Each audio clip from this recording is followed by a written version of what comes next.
25 जून 1975। जैसे ही इंडिया रात के लिए सेटल हुआ, नई दिल्ली में एक सीक्रेट प्लान सेट किया गया।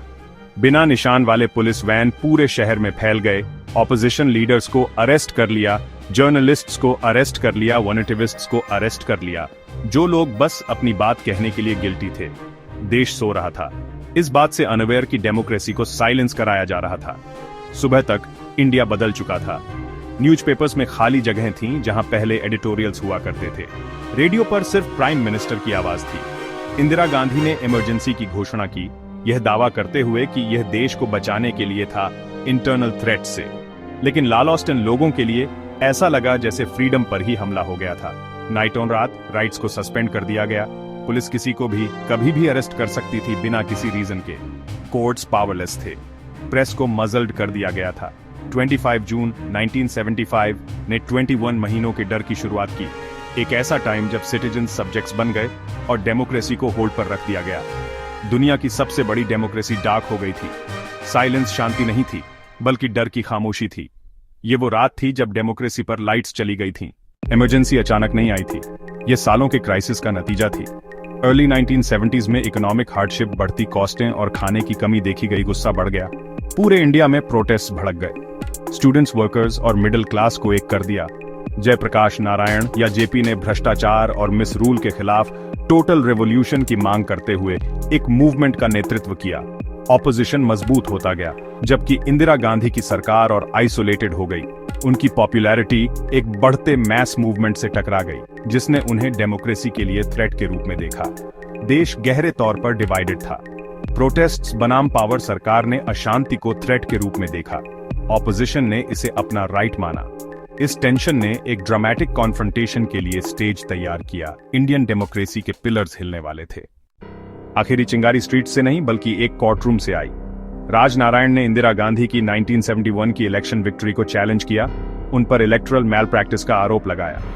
12 जून 1975 को इलाहाबाद हाई कोर्ट ने उन्हें गिल्टी पाया और उनके इलेक्शन को इनवैलिड कर दिया। इस वर्डिक्ट का मतलब था कि वह अब प्राइम मिनिस्टर नहीं रह सकती थी। रेजिग्नेशन देने के बजाय इंदिरा गांधी ने सुप्रीम कोर्ट में अपील की, जिसने उन्हें टेम्परेरीली पद पर बने रहने की अनुमति दी। ऑपोजिशन ने कमजोरी महसूस करते हुए मैस प्रोटेस्ट्स का आह्वान किया। जेपी ने पुलिस और आर्मी से इलीगल ऑर्डर्स का उल्लंघन करने का आग्रह किया। इंदिरा गांधी ने इसे राज्य के लिए सीधा थ्रेट माना। उसी रात उन्होंने प्रेसिडेंट को इमरजेंसी की घोषणा करने की सलाह दी, इंटरनल डिस्टर्बेंसेस का हवाला देते हुए। प्रेसिडेंट ने आधी रात के बाद प्रोक्लेमेशन पर साइन किया। कोई डिबेट नहीं, कोई वार्निंग नहीं। डेमोक्रेसी को सस्पेंड कर दिया गया। प्राइम मिनिस्टर ने प्रिंसिपल पर पावर को चुना। इमरजेंसी शुरू हो चुकी थी। इमरजेंसी एक तेज, रूथलेस क्रैकडाउन लेकर आई। हजारों ऑपोजिशन लीडर्स को हार्श लॉज के तहत जेल में डाल दिया गया। डिसेंट को साइलेंस करा दिया गया। प्रेस को सेंसर्ड कर दिया गया था। सरकार की अप्रूवल के बिना कोई खबर नहीं। फ्री स्पीच गायब हो गई। डर फैल गया।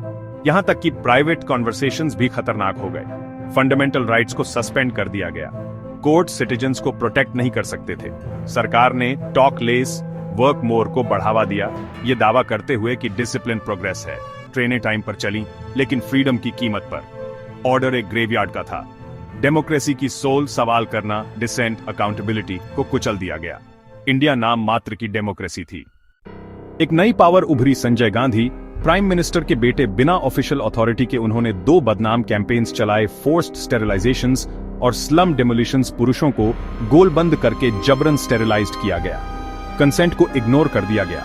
रिफ्यूजल का मतलब पनिशमेंट था। स्लम्स को बुलडोज्ड कर दिया गया। नाइटों रात हजारों लोगों को बेघर कर दिया गया। गरीबों को सबसे ज्यादा नुकसान हुआ।